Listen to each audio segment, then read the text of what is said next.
नमस्कार movie lovers. उम्मीद है आप सब एकदम बढ़िया होंगे। आज हम लेकर आए हैं नेटफ्लिक्स की सुपरहिट सीरीज लुपिन के सीजन 4 का ताजा और धमाकेदार एडिशन। इसे देखते समय ध्यान भटकाने वाली कोई चीज न हो, क्योंकि इस बार कहानी में है पहले से भी ज्यादा ड्रामा और सस्पेंस। इस सीजन में आपको देखने को मिलेंगे कुछ ऐसे मास्टरमाइंड चोरों के हैरत अंगेज कारनामे जो आपकी धड़कनों को तेज कर देंगे। अगर आपने इसके पहले के सीजन नहीं देखे हैं तो चिंता मत कीजिए, मुझे पिन किए लिंक से पहले उन्हें जरूर देख लें।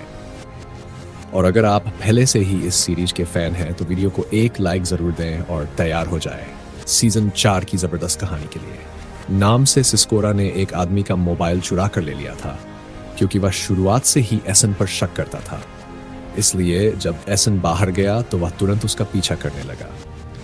एसन ने तुरंत महसूस किया कि कुछ गड़बड़ हो रही है और उसे चारों ओर भटकाना शुरू कर दिया। एक मौके पर एसन ने इनान के फोन से बेंजामिन के नंबर पर फोन कर दिया।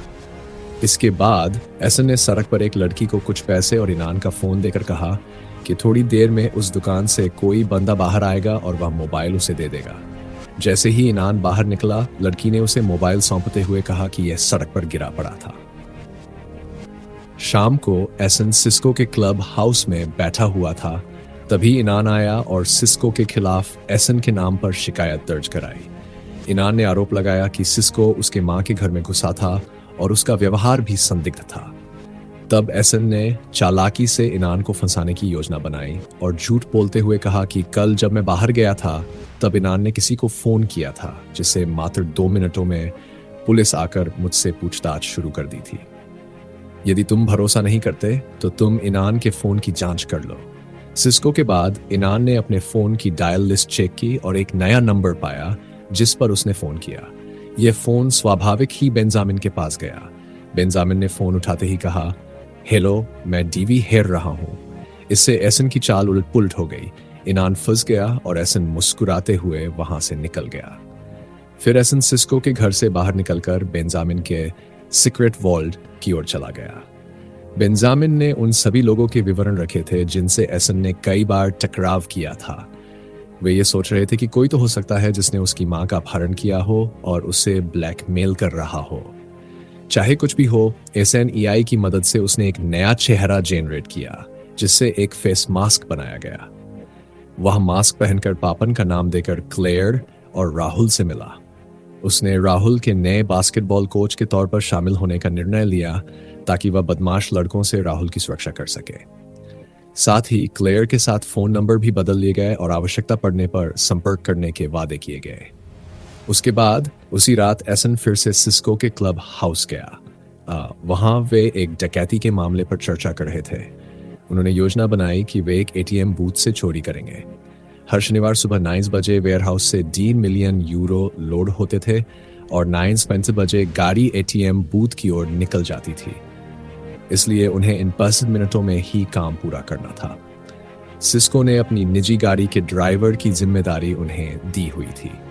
इसी कारण अगली डकैती के लिए एसन ने तेज स्पीड वाली की बजाय एक सामान्य गाड़ी चुनी और उसे नारंगी रंग में पेंट कराने का निर्देश दिया। अगले दिन सभी ने डकैती की तैयारियां पूरी कर ली। उन्होंने सही समय पर एटीएम वाली गाड़ी को रोक लिया, सारी रकम लूट ली और फिर उसे एसन की गाड़ी में लाद लिया।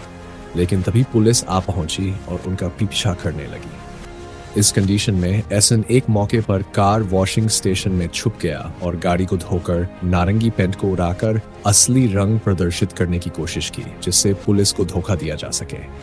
अंततः वे पुलिस के सामने आसानी से निकल आए, लेकिन पुलिस को शक हो गया। फिर वे डकैती करके अपने मुख्य वाहन के पास पहुंचे और लूटे गए पैसे उस वाहन में जमा कर दिए। उस वाहन में एक वॉल था जिसमें चेस्ट और टोनिन की पेंटिंग भी थी। सिस्को आज पेंटिंग की एक डील करने वाला था, जबकि एसन का प्लान था कि उससे पहले पेंटिंग लेकर आ जाए, लेकिन बीच में एक उलझन पैदा हो गई। एसन की इतनी चतुराई देखकर सिस्को का शक जाग उठा। उसने एसन की ओर इशारा करते हुए अपने कार्ड बॉक्स को खोला और एसन को एक कार्ड चुनने के लिए कहा। जैसे ही एसन ने कार्ड निकाला, बॉक्स से गैस निकलने लगी और थोड़ी समय में सभी बेहोश हो गए। असल में कल एसी ने सिस्को के कार्ड बॉक्स को चुरा लिया था और बेंजामिन को देकर उसमें गैस भर दी थी। फिर आज फिर से मौका देखकर उसने बॉक्स को सिस्को की जेब में छिपा दिया, क्योंकि एसन अच्छी तरह जानता था कि किसी भी मामले में कार्ड द्वारा निर्णय लेना सिस्को की एक खराब आदत थी। जैसे ही वाल्ट खुला, पेंटिंग निकलकर चली गई। ठीक कुछ देर बाद पुलिस आकर सिस्को और उसके साथी को गिरफ्तार कर लेती है। दूसरी ओर अगले दिन रात को पेंटिंग किडनैपरों को डिलीवर करने वाली थी। एसन पेंटिंग लेकर बताई गई एड्रेस पर पहुंचता है, जहां एक आदमी उसका इंतजार कर रहा था। एसन पेंटिंग सौंपने से पहले कहता है कि वह एक बार अपनी मां से बात करना चाहता है कि क्या उन्होंने उसकी मां को बचाया है या मारा है। जब तक ये नहीं पता चलता, वह पेंटिंग नहीं देगा। उस आदमी ने अपनी मां से बात करवाई और बाद में एसन ने उसे पेंटिंग सौंप दी। हालांकि यहां भी एसन ने पेंटिंग के मामले में एक चाल चल रखी थी। उसने बेंजामिन के माध्यम से एक ट्रैकर लगा दिया था, ताकि जब वह पेंटिंग लेकर जा रहा हो तो उसके सिग्नल को पढ़कर उसे फॉलो किया जा सके। जैसे ही वह आदमी पेंटिंग लेकर इटली नाम की एक बिल्डिंग में प्रवेश करता है, एसन भी वहीं पहुंच जाता है। बेंजामिन एसन को अंदर जाने से रोकने की कोशिश करता है, लेकिन एसन उसकी बात न मानते हुए अंदर प्रवेश करने का फैसला कर लेता है। इस तनावपूर्ण माहौल में एपिसोड 3 समाप्त होता है और एपिसोड 4 की शुरुआत में दिखता है कि बेंजामिन की मनाही के बावजूद एसन बिल्डिंग के अंदर चला जाता है। अंदर प्रवेश करने पर उसे राशिद खान मन्नन से मुलाकात होती है, वही मन्नन जिसने फ्यूनरल के दिन उसकी मां का अपहरण किया था। एसन मन्नन से पूछता है, मेरी मां कहाँ है? मन्नन बताता है कि वह यहां नहीं है। इसके तुरंत बाद एसन मन्नन को उसके बॉस को फोन करने के लिए कहता है। मन्नन जब अपने बॉस को फोन करता है तो वह कॉल सीधे एसन की मां के कानों में पहुंच जाती है। एसन की मां आदेश देती है कि अब उसे एक नया मिशन शुरू करना होगा। अपनी मां को बचाने के लिए एसन नए मिशन का आइडिया लेकर बेंजामिन के पास लौटता है। एसन बेंजामिन को एक कंगन की तस्वीर दिखाते हुए बताता है कि उस कंगन का नाम रेड सी है। यह कंगन रियल एस्टेट मैग्नेट मैक्स की पत्नी का है और वे इसे सभी महत्वपूर्ण पार्टियों में पहनते हैं। आने वाले शनिवार को द सेट में मैंशन में एक पार्टी होने वाली है, जिसमें एसन को उस दिन ही कंगन चुराना होगा। इसके लिए वह बेंजामिन से कहता है कि वह एक ऐसा डुप्लीकेट कंगन तैयार करे जिससे वो तरंग के कंगन के साथ नया कंगन बदलकर असली कंगन चोरी कर सके। बेंजामिन हमेशा की तरह एसन की मदद करने को तैयार हो जाता है। इसी बीच क्लेयर की कहानी भी सामने आती है। क्लेयर मूल रूप से एक अस्पताल में नर्स के रूप में कार्यरत था, वही अस्पताल जहां से एसेन का डेथ सर्टिफिकेट जारी हुआ था। जब क्लेयर ड्यूटी में था, तभी फॉरेंसिक डॉक्टर उसे बुलाते हैं और पूछते हैं कि क्या वह डॉक्टर वर्नेस को जानता है। क्लेयर स्पष्ट रूप से बताता है कि वह डॉक्टर वर्नेस को नहीं जानता। डॉक्टर का कहना है कि डॉक्टर वर्नेस ने एसएनएनएल के शव का पोस्टमार्टम किया था, लेकिन अस्पताल के डेटाबेस में वर्नेस नाम के किसी भी डॉक्टर का कोई रिकॉर्ड नहीं है। पुलिस ने उनसे विवरण मांगा, परंतु वे आवश्यक जानकारी नहीं दे पा रहे थे। इस बात से क्लेयर के मन में यह संदेह उठने लगता है कि क्या एसन वास्तव में जीवित है। कुछ दिन पहले जब राहुल ने बताया था कि उसका पिता जीवित है, तो क्लेयर ने उस बात को तवज्जो नहीं दी थी, लेकिन अब उसे स्वयं पर भी शक हो रहा है। वहीं एसन और बेंजामिन को देखा जाता है कि वे जिराद के घर के बाहर उसके लौटने का इंतजार कर रहे हैं। कुछ ही समय में जब जिराद वापस घर आता है, तो एसन सेलुलर तकनीशियन का परिचय देते हुए उसके पास जाता है।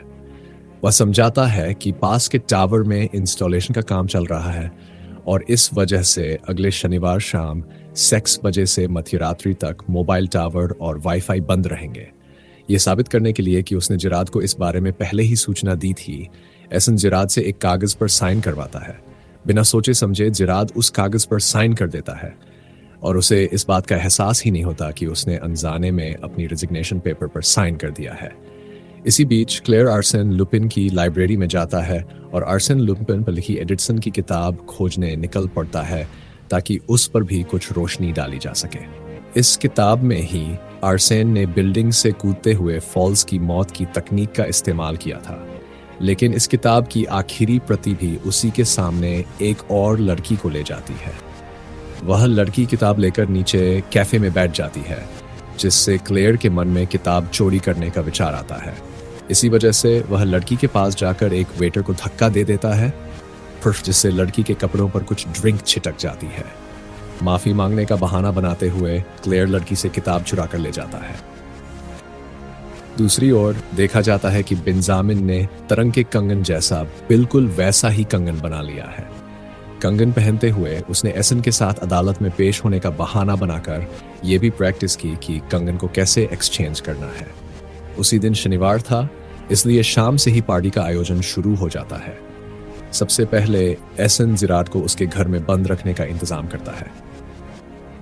जिराड महल से बाहर निकलते समय अपनी गाड़ी का टायर पंचर पाता है, जिसके चलते वह घर लौटकर तकनीशियन को फोन करने का प्रयास करता है, लेकिन मोबाइल पर नेटवर्क ही नहीं मिलता। ऐसा इसलिए क्योंकि एसन पहले ही दीवार पर नेटवर्क जामर लगा चुका था। जिराड को याद आता है कि कुछ दिन पहले सेलुलर तकनीशियन ने बताया था कि आज शाम से मोबाइल नेटवर्क और वाईफाई ऑफ रहेगा। इसी बीच महल में मेहमान आने लगते हैं। एसन, बेंजामिन और कोर्ट रूम अटेंडेंट के वेश में वह अंदर चले जाते हैं। थोड़ी ही देर में रियल एस्टेट मैग्नेट मैक्स और उसकी पत्नी, जिन्हें जियांग कहा जाता है, महल में प्रवेश कराते हैं। यांग पहले से ही हाथ में कंगन पहन कर आता था। महल में प्रवेश के बाद वह अपना कोट डालता है और एसन को अंदर रख देता है। पार्टी के अंत में फिर से कोड दर्ज होने वाला होता है ताकि वापस जाते समय सुरक्षा बनी रहे। इसलिए एसन और बेंजामिन इंतजार करते हैं कि पार्टी कब समाप्त होगी। तभी अचानक इवेंट मैनेजर उन्हें देखकर पूछता है, मैंने तुम्हें पहले कभी नहीं देखा, तुम लोग कौन हो और जिराडी कहां? एसन बताता है कि जिराड ने अपनी नौकरी छोड़ दी है, जिससे उन्हें उसकी जगह नौकरी मिल गई है। एसन मैनेजर को जिराड द्वारा साइन किया हुआ रिजाइन लेटर दिखाता है, जिससे मैनेजरों का शक दूर हो जाता है। थोड़ी देर बाद पार्टी खत्म हो जाती है। एसन और बेंजामिन जियांग से कोड दर्ज होने के समय अंततः कंगन का एक्सचेंज कर लेते हैं, लेकिन उसी क्षण जानबूझकर एसन असली कंगन को फर्श पर गिरा देता है, जिससे सभी की नजरें उस पर टिकी रह जाती हैं। इस अचानक हुए हालात में बेंजामिन समझ नहीं पाता कि अब क्या करना है। कंगन उठाकर बाहर भागने लगता है और गार्ड उसे चोर समझकर पीछा करने लगते हैं। इसी बीच एसन चुपके से ऊपर की मंजिल की ओर चला जाता है और अपना ड्रेस वगैरह बदल लेता है। दरअसल कंगन चुराना उसका मुख्य उद्देश्य नहीं था, बल्कि बेंजामिन को धोखा देकर उसे फंसाना उसका असली मकसद था। क्योंकि उस दिन एसन की मां ने उसे यह मिशन सौंपा था। उसकी मां ने कहा था कि यदि किडनैपरों के हाथों से उसे बचाना है तो एसन को अपने प्रिय मित्र बेंजामिन को चोरी अपराध में फंसाकर पुलिस के हवाले करना होगा। अपनी मां को बचाने के लिए एसन मजबूरन अपने सबसे अच्छे दोस्त के साथ यह छल कपट करता है। आगे के कारणों के बारे में हम आगे जानेंगे। इसी बीच बेंजामिन बाहर दौड़ते हुए देखता है कि पहले ही पुलिस पहुंच चुकी है, अर्थात कंगन चोरी से पहले ही पुलिस को अलर्ट कर दिया गया। बेंजामिन तब कंगन को एक ड्रोन के साथ पकड़कर उड़ाने की कोशिश करता है। उसके बाद वह बगीचे के भूल भुलैया में प्रवेश कर जाता है और योजनाबद्ध मार्ग से सुरक्षित निकास की ओर बढ़ता है, परंतु अंत में पाता है कि वहां से बाहर निकलने का कोई रास्ता नहीं है। ऐसा लगता है मानो एसन ने जानबूझकर वह रास्ता बंद कर दिया हो ताकि बेंजामिन पकड़ा जाए। बेंजामिन कुछ समझ नहीं पाता कि क्या हुआ। तभी पुलिस उसके पास आ जाती है। जब पुलिस उसे गिरफ्तार करके ले जाने लगती है तो वह ऊपर की मंजिल के एक खिड़की के पास एसन को खड़ा देखता है। बेंजामिन के साथ धोखा करने से एसन का मन बहुत खराब हो जाता है, इसलिए वह क्लेयर को, जो राहुल के बास्केटबॉल कोच पापन के परिचय से जाना जाता है, फोन करता है। कुछ देर बाद उनकी बातचीत होती है। एसन क्लेयर से पूछता है, अब तुम क्या कर रहे हो? क्लेयर बताता है कि वह आर्सेन लुपिन की एक किताब पढ़ रहा है। यह सुनकर एसन की आंखों में हंसी आ जाती है। जैसे ही वह फोन काटता है, क्लेयर को अस्पताल से कॉल आता है और बताया जाता है कि अब तक की जांच में ऐसा पता चला है कि डॉक्टर वर्नेस नाम का कोई व्यक्ति कभी इस अस्पताल में मौजूद ही नहीं रहा। यह सुनते ही क्लेयर जल्दी से आर्सेन लुपिन की किताब का एक पन्ना निकालता है, जिस पर लिखा होता है कि लुपिन की मौत की कोई सूचना नहीं है। इसी रहस्य के साथ एपिसोड 4 यहीं समाप्त होता है। एपिसोड 5 की शुरुआत में इंस्पेक्टर यूसुफ बेंजामिन को थम से लेकर पूछताछ कर रहे हैं। इंस्पेक्टर बेंजामिन से पूछते हैं कि यह उसका कंगन क्या है। चोरी के पीछे एसन का हाथ है या नहीं? बेंजामिन काफी आत्मविश्वास से कहता है एसन तो मर चुका है। इसके बाद यूसुफ बेंजामिन से कहते हैं कि एसन ने जानबूझकर उसे धोखा देकर फंसाया है कि अब वह बताकर छूट जाए एसन कहाँ है, लेकिन बेंजामिन एसन के बारे में कुछ भी खुलकर नहीं बोलता। इसी बीच एसन की मां छुपकर किडनैपरों की बातचीत सुन रही होती है। किडनैपर चर्चा कर रहे थे कि पेंटिंग का डील हो जाने के बाद वे उसकी मां को मार डालेंगे। ये सुनकर एसन की मां किसी फोन मैनेजर के जरिए एसन को फोन करके ये बात बताती है। अगले दिन यूसुफ थककर पूछताछ कक्ष से बाहर निकलते हैं और सोफिया को फोन करके कहते हैं इस चोरी के पीछे तो निश्चित ही एसन का हाथ है। बेंजामिन के पास इतना तीक्ष्ण प्लान बनाने का सामर्थ्य नहीं है, पर बेंजामिन चुप रहता है। सफिया भी यूसुफ की बात पर ध्यान नहीं देती क्योंकि बाकी सभी की तरह वह भी मानती है कि एसन मर चुका है, लेकिन यूसुफ जोर देकर कहते हैं एसन जीवित है और अपने डेस्क की ओर देखते ही आश्चर्यचकित हो जाते हैं क्योंकि एसन उसी समय ठीक उनके सामने बैठा होता है। यूसुफ फोन काटकर दरवाजा बंद कर देता है। एसन बताता है कि उसे यूसुफ की मदद चाहिए, लेकिन यूसुफ जवाब देता है तुम्हारी मदद करना मतलब खुद खतरे में डालना है, पहले मैं तुम्हें गिरफ्तार करूंगा। ऐसे ही कहकर यूसुफ एसन की कलाई में हथकड़ी डाल देता है, लेकिन थोड़ी ही देर में वह फिर से हथकड़ी खोल देता है और कहता है डॉन को पकड़ना मुश्किल नहीं, मुमकिन है। इसके बाद एसन यूसुफ को समझाता है कि उसकी मां किडनैपरों के हाथों में बंदी है और उन पर लगातार ये धमकी दी जा रही है कि उन्हें मार डाला जाएगा। इसी कारण एसन ने क्रमिक चोरी करवाकर यूसुफ से डील की। अगर यूसुफ उसकी मदद करेगा तो वह किडनैपर को पकड़ सकेगा और साथ ही पेंटिंग तथा कंगन भी प्राप्त हो जाएगा। यहां तक कि एसन स्वयं अपना काम पूरा कर आत्मसमर्पण कर देगा। यूसुफ अंततः एसन की बात मान लेते हैं, पर उनसे एक स्वीकृति भी लेते हैं। एसन यूसुफ को विश्वास दिलाने के लिए यूसुफ के फोन पर एक स्वीकारोक्ति वीडियो रिकॉर्ड करता है जिसमें वह कहता है मैं एसन कह रहा हूं कि मैंने झूठी मौत का नाटक रचाकर सभी को ठगा है। जल्द ही मैं आत्मसमर्पण करूंगा और जो भी सजा मिलेगी उसे मैं पूरी तरह झेल जाऊंगा। वीडियो रिकॉर्ड हो जाने के बाद यूसुफ फोन लेकर एसन की मदद करने को तैयार हो जाते हैं। इसके बाद दोनों एक रेस्टोरेंट में चले जाते हैं। वहां विभिन्न किस्सों के बीच एसन यूसुफ से पूछता है कि उसकी सहकर्मी सोफिया के बारे में क्या सोचता है। यूसुफ बताते हैं कि उन्हें सोफिया बहुत पसंद है और उससे जुड़ी कई तारीफें करते हैं। ये सुनकर एसन एक रहस्यमय मुस्कान के साथ अपने विचार में डूब जाते हैं। फिर दोनों काम की बात पर आते हैं। वे किडनैपरों को पकड़ने की योजना बनाते हैं, पर उससे पहले वे पेंटिंग की डील रद्द करने की रणनीति अपनाते हैं। इसलिए वे दोनों पुलिस अधिकारी बनकर उस व्यक्ति से मिलने जाते हैं जो किडनैपरों के साथ पेंटिंग डील करने वाला था। उसके घर में कई प्राचीन और कीमती चीजें थीं। एसन उनमें से एक प्राचीन शॉपिस को जानबूझकर तोड़ देते हैं और यह तो नकली है, ऐसी नकली वस्तुएं रखने के लिए तुम्हें गिरफ्तार किया जाएगा। यह सुनकर वह व्यक्ति घबरा जाता है। फिर दोनों मिलकर उसे अंदर ले जाते हैं और दो विकल्प देते हैं, या तो वह जेल जाएगा या पेंटिंग की डील रद्द कर देगा। उस व्यक्ति ने उनकी बात मानकर पेंटिंग की डील रद्द कर दी। इसी बीच क्लेयर को पता चलता है कि बेंजामिन कंगन चोरी करने की कोशिश करते समय पकड़कर बूढ़े घर में बंद है, जिसे क्लेयर उनसे मिलने जाना चाहता है। क्लेयर झूठ बोलकर बेंजामिन से कहते हैं एसन ने मुझसे संपर्क किया है, लेकिन तुमने मुझसे यह स्वीकार क्यों नहीं किया कि वह जीवित है। बेंजामिन कहते हैं कि एसन ने उन्हें बताने से मना किया था। यह सुनकर क्लेयर चिंतित हो जाते हैं। एसन अर्थात वह जीवित है। हैन इस बात पर हंस पड़ते हैं, जबकि बेंजामिन अपनी किस्मत पर हाथ फेरते हैं कि उन्होंने कितना मूर्खतापूर्ण काम कर दिया। वैसे दूसरी ओर एसन यूसुफ को अपने घर ले जाता है। वहां नकली बाल, दाढ़ी और मेकअप लगाकर वह अपना चेहरा पूरी तरह बदल देता है। इसके बाद एसन जस्टिन के नाम से फोन करके कहते हैं कि वह पेंटिंग खरीदना चाहता है और डील करने के लिए सभी से आग्रह करता है कि वे कल रात 10 बजे एक होटल में मिलें। बात मानो यूसुफ जस्टिन बनकर पेंटिंग डील करने जाते हैं और वहां देखते हैं कि किडनैपरों की ओर से मैनन आ चुका है। दोनों के बीच बातचीत के बाद पेंटिंग का सौदा 82 मिलियन यूरो में तय हो जाता है। यूसुफ नकली पैसों के साथ डील को अंतिम रूप दे देते हैं, भले ही वे सारे नकली ही हों। इस डील की खुशी में सभी ने जश्न मनाना शुरू कर दिया।